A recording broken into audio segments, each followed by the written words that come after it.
Hello guys, welcome back to our channel. അങ്ങനെ രാജുവിന് പൊള്ളലേറ്റതിനു ശേഷം വർമ്മയോടും ഋതികയോടും മോശമായി സംസാരിക്കുകയാണ് രമ്യ. തുടർന്ന് രാജുവിൻ്റെ കയ്യിൽ പുരട്ടാനുള്ള എണ്ണയുമായി രമ്യ മുറിയിലേക്ക് വരുമ്പോഴേക്കും രാജു ഉറങ്ങിയിട്ടുണ്ടായിരുന്നു. തുടർന്ന് ഉറങ്ങിക്കിടക്കുന്ന രാജുവിൻ്റെ കയ്യിൽ എണ്ണ പുരട്ടുന്ന രമ്യയാണ് കാണിക്കുന്നത്.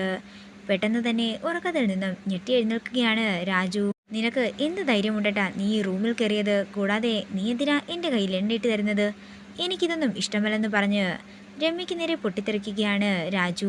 ഇതെല്ലാം കേട്ട് വിഷമത്തോടെ വീട്ടിലേക്ക് പോകുന്ന രമ്യയാണ് കാണിക്കുന്നത്. പിന്നീട് കാണിക്കുന്നത് രാത്രി ഒരുമിച്ചിരുന്ന് മദ്യപിക്കുന്ന രോഹിണിയും കൂട്ടുകാരെയുമാണ്. തുടർന്ന് രോഹന്റെ ഒരു കൂട്ടുകാരൻ പറയുകയാണ്, എടാ അവനും അവളും കല്യാണം കഴിഞ്ഞെന്ന് പറഞ്ഞിട്ട് കുറെ നാള് ഒരുമിച്ച് തന്നെ ആയില്ലായിരുന്നോ?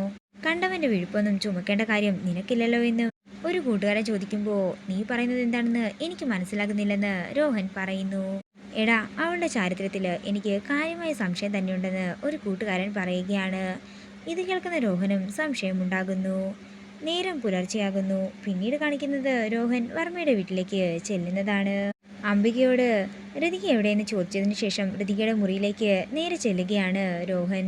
തുടർന്ന് തൻ്റെ കൂടെ പുറത്തു പോകാനായിട്ട് രോഹൻ ഋതികയെ വിളിക്കുന്നുണ്ടെങ്കിലും തനിക്ക് താല്പര്യമില്ലെന്ന് പറഞ്ഞ് ഋതിക ഒഴിഞ്ഞു മാറാൻ ശ്രമിക്കുന്നു. എങ്ങനെയെങ്കിലും ഋതികയെ ഹോസ്പിറ്റലിൽ കൊണ്ടുപോകണം, അതുമാത്രമാണ് രോഹൻ്റെ ലക്ഷ്യം. അങ്ങനെ രോഹൻ പ്രതാപ് വർമ്മയോട് ഋതികയെ കൊണ്ടുവന്ന് ഔട്ടിങ്ങിന് പോയിക്കോട്ടെ എന്നൊക്കെ ചോദിക്കുകയാണ്.